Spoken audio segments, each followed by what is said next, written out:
मित्रांनो, आपल्या जेवढ्या 2 तालुक्याची लोकसंख्या असती तेवढी लोकसंख्या एका देशाची, त्या देशामध्ये तुमचा भाऊ आलाय, ते पण आपली स्वतःची पॅशन प्रो गाडी घेऊन.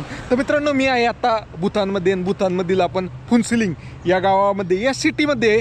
तर मित्रांनो, भूतान हे इतकं छोटं शहर आहे, म्हणजे आपल्या जे 3 जिल्हे आहेत त्या 3 जिल्ह्यांचं क्षेत्रफळ मिळून जेवढं क्षेत्रफळ येईल तेवढं एका देशाचं क्षेत्रफळ आहे. आणि आपल्या समजा पुणे जिल्ह्यातले 3च तालुके आहेत, त्या तालुक्याची लोकसंख्या मिळवली तर त्याच्यापेक्षा कमी लोकसंख्या ह्या देशाची. ह्या मित्रांनो, मी आहे आता भूतानमध्ये, भूतानची लोकसंख्या फक्त 8 लाख आहे. 8 लाख. मी जिथं राहतो बारामती, त्याची जवळपास 4 लाख लोकसंख्या आहे लोकांची, आणि ते डबल केलं तर भूतानची लोकसंख्या होईल. म्हणजे पुणे किती मोठं आहे लक्षात ठेवा मित्रांनो.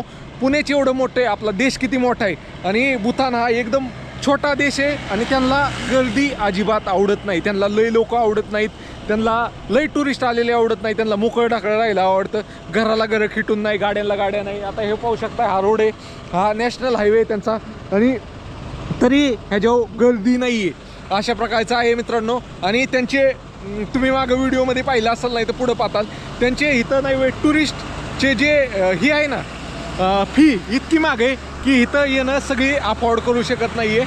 आणि मी इथं चर्चा केल्यानंतर ना मला कळलं की भाऊ ते एवढे टुरिस्ट फी घेतात, पण त्याचं काय येतात नक्की. तर मित्रांनो, इथं एज्युकेशन वगैरे सगळं फ्रीमध्ये आहे. तर अशा प्रकारे आहे मित्रांनो. अशीच भूतानबद्दलची माहिती जाणून घ्यायची असेल तर तुमच्या भावाला फॉलो करा. तुमचा भाऊ आला आहे भूतान फिरायला, ते पण पॅशन प्रो गाडी घेऊन. आपली बारामती महाराष्ट्रातनं सर्वसामान्य लोकांमधीलच मी आहे मित्रांनो. तर सर्वसामान्य लोकांची गाडी घेऊन आलो आहे. मला एवढंच दाखवून द्यायचं आहे लोकांना की भाऊ सर्वसामान्य लोक पण फिरू शकतात, जे मोठे पैसेवाले तेच फिरू शकत नाही, आपण पण फिरू शकतो. आपल्याकडे जी गाडी त्याच्यात समाधानी राहून आपण फिरू शकतो. तर फॉलो नक्की करा मित्रांनो.